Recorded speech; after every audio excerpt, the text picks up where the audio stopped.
তো সে হচ্ছে আমাদের সিকিউরিটি গার্ড, মানে কলেজের সিকিউরিটি গার্ড। সে তো ঘন্টায় ঘন্টায় তাকে ঘড়িতে ঘন্টা মারতে হয়।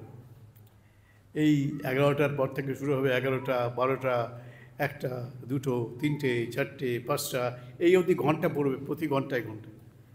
এখন আমরা ছাত্ররা তো কেউ ভালোবেসে পড়ে না, পড়তে হয়। আর ওখানে নরেন্দ্রপুরে তো পড়তেই হবে, কোনো উপায় নেই, রুটিন মেনটেন করতেই হবে। ভোরবেলায় উঠতে হবে, ঘন্টা পড়বে, শুতে যেতে হবে।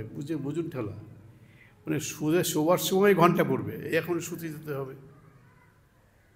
জাগার সময় ঘন্টা পড়বে, ভোরবেলায় ওর জাগতে হবে, এখন প্রেয়ারে যেতে হবে, এইসব করে সারাক্ষণ শুধু ঘন্টা আর ঘন্টা আর ঘন্টা।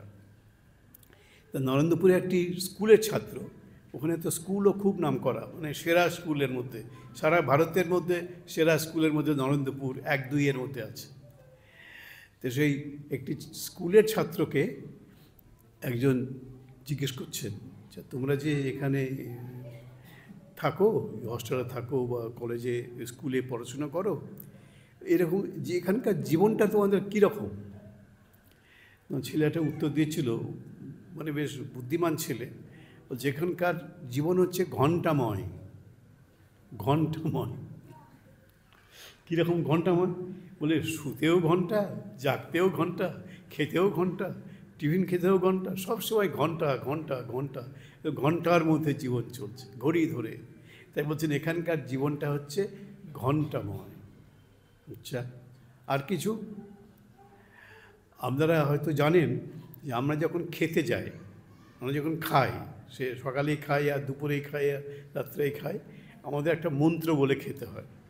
যারা এখানে প্রসাদ টসাদ পান তারা জানেন যে একটা গীতার একটা শ্লোক, সেটা বলে আমরা খাওয়া শুরু করি। ব্রহ্মার্পণং ব্রহ্ম হবি ব্রহ্মাগ্নৌ ব্রহ্মণাহুতম ব্রহ্মৈব তেন গন্তব্যং ব্রহ্মকর্ম সমাধিনা। এটা যারা আপনারা এখানে কখনো প্রসাদ পেয়েছেন তারা জানেন, এই মন্ত্র বলে পাঠ করতে হয়।